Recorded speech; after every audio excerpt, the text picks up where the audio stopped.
Welcome back to the Blue Collar Boxing Podcast. As always, I'm Luke from Biloxi. Sorry for the hiatus, getting crushed at work. I want to thank my 400 subscribers. I know that's small peanuts for a lot of you out there, but it means a lot to me.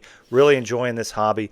Let's get right into it. Jai Opetaia defended his Ring Magazine and Lineal Cruiserweight Championship of the World a couple weeks ago with a 12-round unanimous decision over Brandon Glanton. It should have been 120 to 108 if it hadn't been for the various point deductions.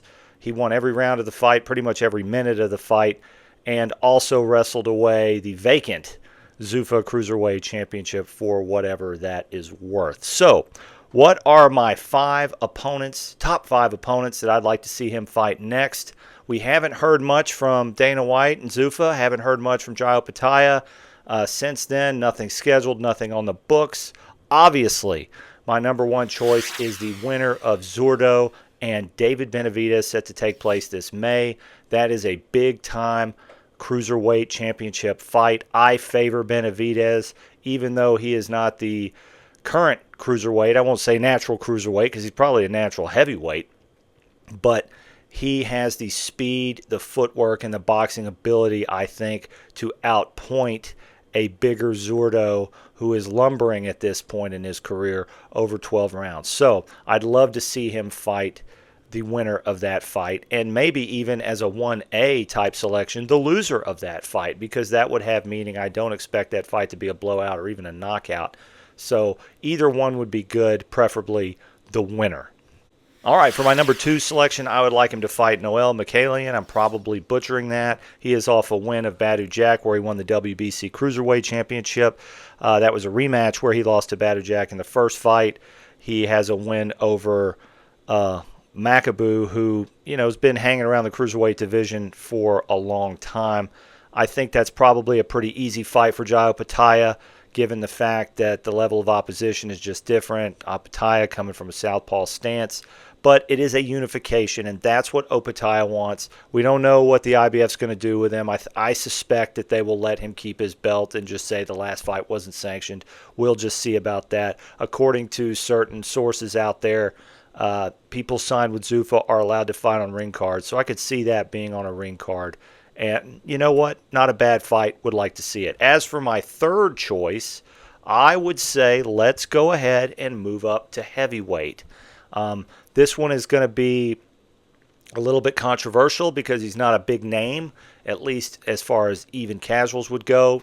Those of us who are around the sport know. I'd like to see him fight Gassiev, Murat Gassiev. He's a WBA regular champion at heavyweight. He has cruiserweight lineage. He was a title holder down there. Why not? Let's move up to heavyweight. Let's get a trinket.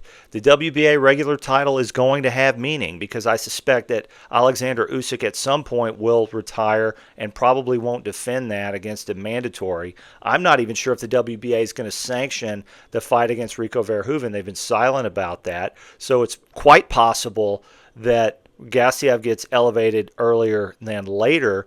And why not? I think other than Zurdo Benavidez, there's really not much left for Jai Opetaia to do at cruiserweight. And if he can't land the winner of that fight, it's time to move up. My number three choice, Murat Gassiev. All right, number four, this makes Zuffa sense, right? Moving up to heavyweight. Why not fight Efe Ajagba? He's ranked in the top 10 Ring Magazine at heavyweight. It's not a soft touch. The guy can bang. I think Jai obviously has the boxing ability to beat him if he cannot get knocked out. And that would show the world, especially the Zuffa crowd out there, who, the promotion on Paramount Plus, that Opetaia is a serious threat at heavyweight. Now, are they going to want him to not defend the first title already and move up to another weight class? I don't know. This list isn't about what Zuffa's going to do, but it is a makeable fight, and I think it's a fun fight. These are two guys that can bang, two guys that can get hurt. So I'd love to see it. I'd love to see Jai move up to heavyweight and not take a soft touch, and Efe Ajagba is not a soft touch. And finally, for my number five, this is pie in the sky. I realize it's never going to happen. Eviscerate me in the comments, but why not? The Wardley Dubois winner. Okay, all the other big heavyweights out there are busy. You've got Tyson Fury, squaring off potentially with Anthony Joshua in September. Usyk on a kickboxing tour fighting Rico Verhoeven. those guys are not going to be available to unify or to challenge for the WBO title that Wardley currently holds, and that will be up for grabs in that fight. And again, why not? Why do we need to stop with marinating? We need to stop with tune-ups and soft touches like Joseph Parker, Deontay Wilder. Let's go right into it. Why not? He's the IBF champion. The WBO would surely sanction it. Let's put Jai Opetaia in with the winner of Wardley Dubois. It sells out a stadium in the UK. It would be a massive fight, or you can sell out a stadium in Australia. Whatever you want to do. Dana could make something happen in Vegas. I would love to see it. So those are my top 5 choices for Jai Opetaia coming off of his most recent win. Let me know what you think in the comments. I really appreciate you watching. I do my best to read every single comment. And finally, rest in peace, Chuck Norris.